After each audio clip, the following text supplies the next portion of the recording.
بسم اللہ الرحمن الرحیم۔ السلام علیکم ورحمۃ اللہ وبرکاتہ۔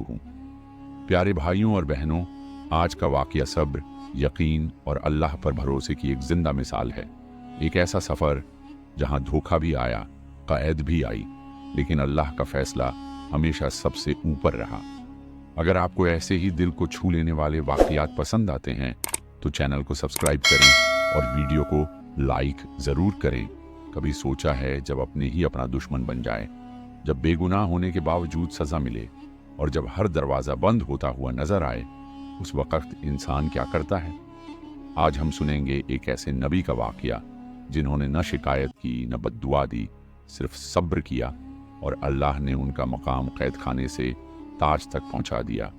یہ ہے حضرت یوسف علیہ السلام کا صبر بھرا واقعہ۔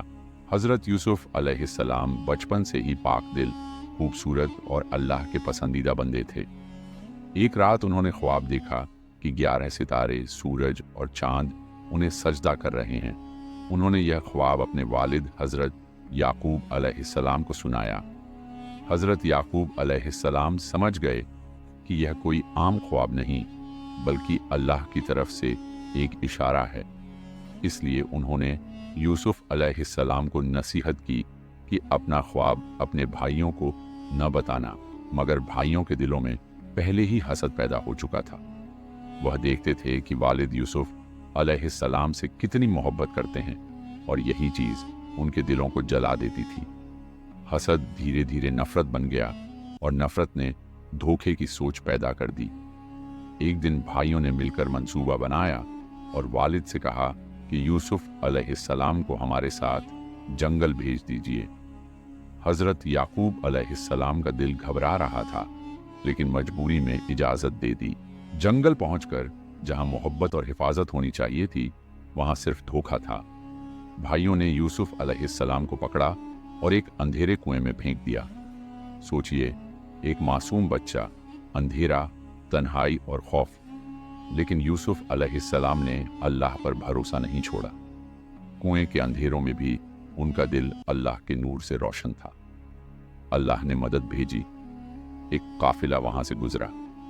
پانی نکالنے کے لیے جب ڈول ڈالا گیا تو یوسف علیہ السلام باہر آ گئے، لیکن امتحان یہیں ختم نہیں ہوا۔ انہیں غلام بنا کر بیچ دیا گیا۔ ایک نبی کا بیٹا غلام بنا دیا گیا، مگر یوسف علیہ السلام کے لبوں پر پھر بھی کوئی شکوہ نہیں آیا۔ یہی ہوتا ہے صبر۔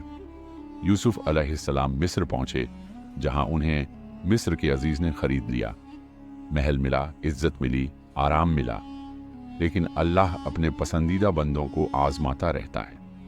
عزیز کی بیوی نے یوسف علیہ السلام پر گندا الزام لگا دیا۔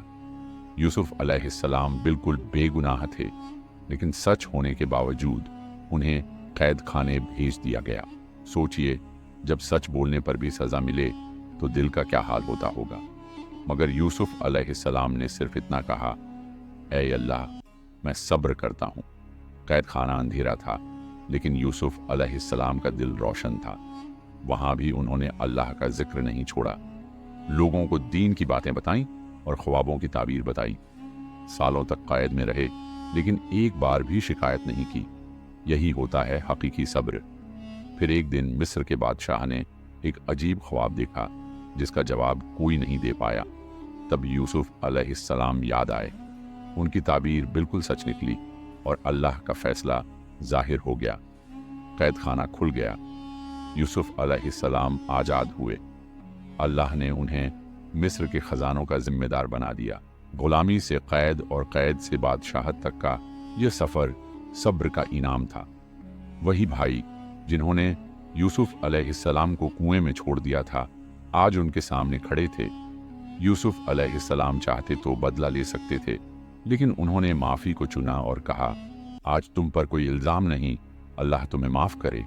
یہ صرف ایک نبی کا دل ہی کر سکتا ہے۔ اس واقعے سے ہمیں یہ سبق ملتا ہے کہ صبر کبھی جایا نہیں جاتا۔ اللہ کا منصوبہ اکثر درد سے گزرتا ہے، لیکن ہر اندھیری رات کے بعد روشنی ضرور آتی ہے۔ اگر آج آپ بھی دھوکے، ظلم یا انتظار کے دوار سے گزر رہے ہیں تو یاد رکھیے، اللہ